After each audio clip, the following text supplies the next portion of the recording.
Another really good episode of Tales from the Crypt that I apparently had never seen that my friend Angel had recommended is called Forever Ambergris, or Ambergris, whatever. It's really intense and I'd never seen it, and when I saw it I was actually pretty freaked out because it was just so graphic and gory and like just debaucherous. So this video I'm not going to say any cuss words, so I'm swinging for the fences this time, so we'll see about that. Let's take a look. These two photographer dudes, one is Steve Buscemi and the other is Roger Daltrey, and Roger Daltrey is obviously just an evil prick. Like, you can totally tell because he looks really shady, and like Steve Buscemi is like a much better new up-and-coming photographer dude, and like Roger's really not happy about that, and like his new photography is not that good, and Steve Buscemi's photography is amazing, and everybody's like, yo, he just seems the best photographer I've ever seen compared to this guy who's like washed up and pathetic now. I need to get rid of him, make him the new guy. Roger Daltrey does not like that, and like his editor's like yelling at him and stuff and all that. And it's like, you need to get some new photos or you're done. Berating him and browbeating him, and dude looks like he wants to just jump over that table and just beat his ass. But like he doesn't, he sort of takes it in, like, I'm gonna go to Africa or South America, I'm gonna get some really, really good photos somehow, some way. He actually does go to Steve Buscemi's house, and he finds that he has this sexy ass wife named Bobby, and he's looking at her like he wants to eat her pizza real bad, and like it's just, there's a lot of weird tension going on, and like Steve Buscemi's like, dance with my wife, and everybody's just like, what? It's like, yeah, slow dance with my wife, just like grind up on her, it's all good, and you're just like, weird. Like, that's kind of a weird situation. Like, I would never give my wife up like that. I don't care who the dude is. It could be Jim Carrey sitting over there talking about, I want to dance with your wife. I'd be like, you better dance with your own wife, chief. But he lets them dance, and they're sitting there talking all sexy, just, and Roger Daltrey's like, why are you with Steve Buscemi? He's so weird looking. He should be somebody weird looking like me. Like, what if, like, war photographers are a dastardly bunch, dude? Like, you shouldn't be messing around with a guy like him. And she's like, I love him, dude. Like, I love him more than anything. Like, he may worship you and your photography crap, but I worship him. And I'm like, dude, where can I get a girl like that? You know what I mean? Like, that type of devotion and commitment is like not that rare these days, but it freaks people out, and I get it. So, you know, it's nice to see it on a TV show from the 90s. Anyway, the dude is just like, I need a hot take, like I need to get some info about this crap, I need to get like some sort of like really bad info. And he goes to this sketchy place and meets this other photography dude. He's like, let me give you the shakedown on this village called Malero or Valeria or Venerio. It's got some weird name. Go there, and it's been germ warfare to death, and if you go there you'll get pictures, but then you die if you go there, so don't go there. You know what I mean? Just one of those things where it's like, it's cool, and like war photography is cool because it's the 90s and people aren't on Instagram yet, so it's a cool thing. He's just like, that gives me an idea. So him and the soldiers are all hanging out, and Steve Buscemi's there, Roger Daltrey's there, and like those soldiers do not like Roger Daltrey, especially the one dude. Can't remember his name, but he's definitely all up in his grill, just like, I don't like you, I don't like the fact that you exploit our images. And he's like, dude, you're a soldier. You know what I mean? Like, you exploit your bodies for this, and I exploit your images for that. And I'm like, ugh, potatoes, dude. Photographers are a really exploitive and manipulative bunch. And Steve Buscemi's like, what are you gonna do, man? And he's like, I'm gonna go down to this crazy village and get some pictures, and you can stay with these soldiers and get some war shots. And he's like, no, man, let me go down there to the village and you get the war shots, and we'll split the film. And the dude's like, what? Come on, you can't do that. You're trying to ruin my career. And Steve Buscemi's like, please. And the dude's like, all right, good.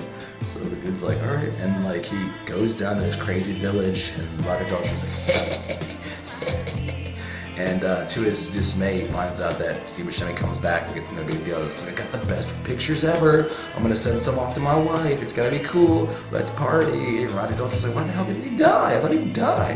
What the hell? And like, he's just like, oh man, he's all pissed. You can tell he's really upset by the fact that Steve Buscemi didn't die. And then he like falls asleep for like an hour and wakes up, and Steve Buscemi is dying and like is decomposing so hardcore. It's so scary. I've never seen this part, like this episode before, but like watching this dude like melt away is so freaky. Like, it's especially like you know, like, ooh, not good. Like, a poor guy. Soldiers are like, should we call a doctor? And he's like, no, I'll take care of him. He's just got the mud blood or something. He's fine. I'll take care of him. And the soldier's like, all right, take care of him. And he's like, I will. So he goes back in. He's like, oh man, the doctor will be here any minute. in a minute now. Like smoking cigarettes in his face, and the guy's like dying, like blah. And the guy's like, can I tell you something, bro? You look like poop. And I would normally say shit at this part of the video, but I said I wouldn't cuss. So he says, you look like poop. And the guy's like, you knew this would happen. He's like, yeah, I did now. And now I'm gonna take your photos, and I'm gonna go back to New York, and I'm gonna take care of your wife. And he's like, no.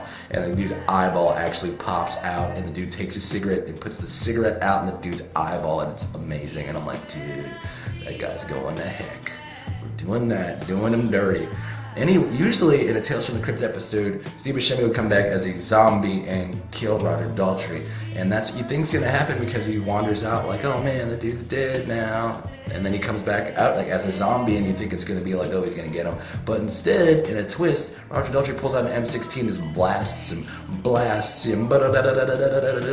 and just destroys Steve Buscemi. And they're like, you know what, we need to burn his body now. And they're like, whoa, you're gonna burn his body too? Like, you gave him a disease, you shot him, and you burned him. That's triple manic state.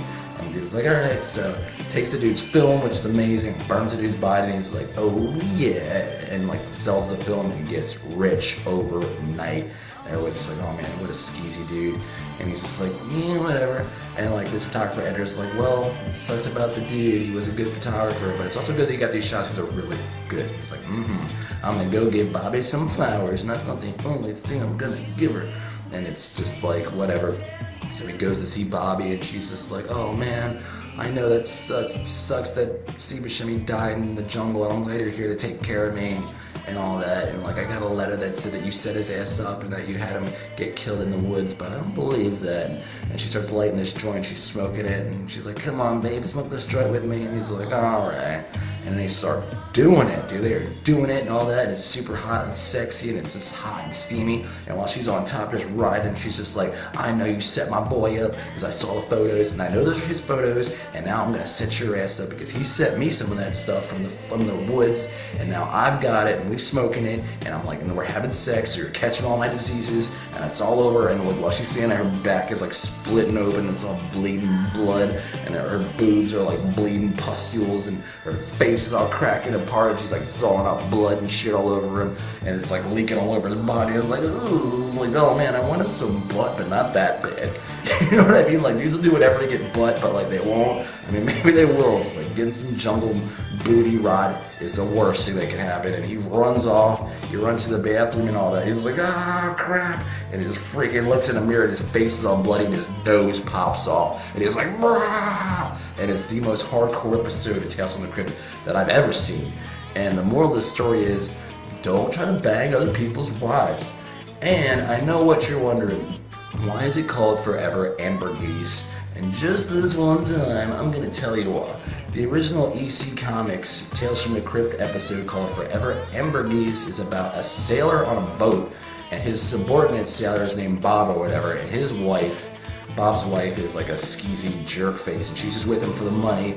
The captain and Bob's wife are hanging out, and she's like, I'm only with him because of the money, I wish I could get rid of him. And the sailor's like, I will get rid of him for you. I'm gonna send his ass to this island over here, and he's gonna catch the plague. So the dude goes to the island on a boat, catches the plague, brings the plague back on the boat, and get this, there is a whale following this ship. And like, it's pirates on a boat, and a whale is following a ship. This dude's got the plague in a cabin, and the captain's like, this dude's gonna die any day now. So like, the dude's like, alright, waits for him to die, bursts out of the cabin like a zombie, just like in the Tales from the Crypt episode. He bursts out like a zombie, like, I've got the disease. And the dude's like, throw his ass off the side of that ship, or we'll all get it. So like, all the pirate dudes throw him off the side of the ship, and they're just like, whew. Problem solved. And like a few days later, the whale that was following like throws up this ambergris, and the dude's like, get that ambergris. I'm like, if you can get your hands on it, it goes good on the black market movies. He's just like, hell yeah, I'm rich now, I'm rich. And like, they give him some perfume made of the ambergris, and he's like, all right, cool.